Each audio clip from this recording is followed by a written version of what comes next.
জ্বালানি তেলের বাজারে বড়সড় রদবদল হতে যাচ্ছে, আর এই রদবদলের কেন্দ্রে রয়েছে যুক্তরাষ্ট্র, ভারত ও ইরান।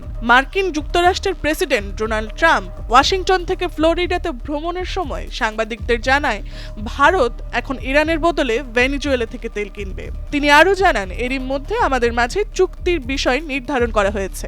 ট্রাম্পের এই মন্তব্যকে ঘিরেই বিশ্বজুড়ে জ্বালানি ও কূটনৈতিক মহলে তুমুল আলোচনার জন্ম দিয়েছে। রাশিয়া ইউক্রেনের যুদ্ধের পর 2022 সালে ইরানের তেলের দাম কমতে থাকে।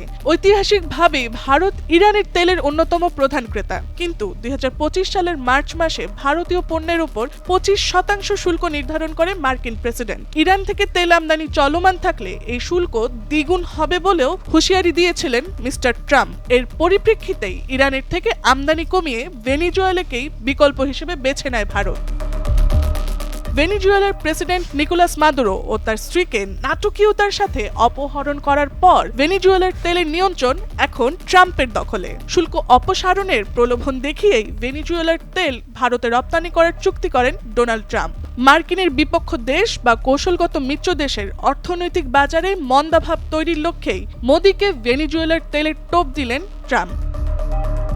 বার্তা সংস্থা ব্লুমবার্গ জানায়, জানুয়ারিতে ভেনেজুয়েলার থেকে 18টি ট্যাঙ্কার লোড করে যুক্তরাষ্ট্রের টেক্সাস, লুইজিয়ানা এবং মিসিসিপির তেল পরিশোধনাগারে পাঠিয়েছে। 2024 সালের ডিসেম্বরের পর যা সর্বোচ্চ।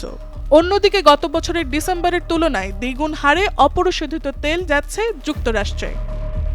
নিকোলাস মাদুরোর অপহরণের পর গত শুক্রবার ভেনেজুয়েলার ভারপ্রাপ্ত প্রেসিডেন্ট ডেলসি রোদ্রিগেজের সঙ্গে টেলিফোনে কথা বলেন ভারতের প্রধানমন্ত্রী নরেন্দ্র মোদি। এই ফোন আলাপের মাধ্যমেই দুই দেশের সম্পর্ক আরও দৃঢ় হবে এবং বিশ্ব জ্বালানি বাজারে চিত্রপট বদলে যাবে এই ধারণা করছেন বিশ্লেষকেরা। Tasnuva Sanjida, Times today.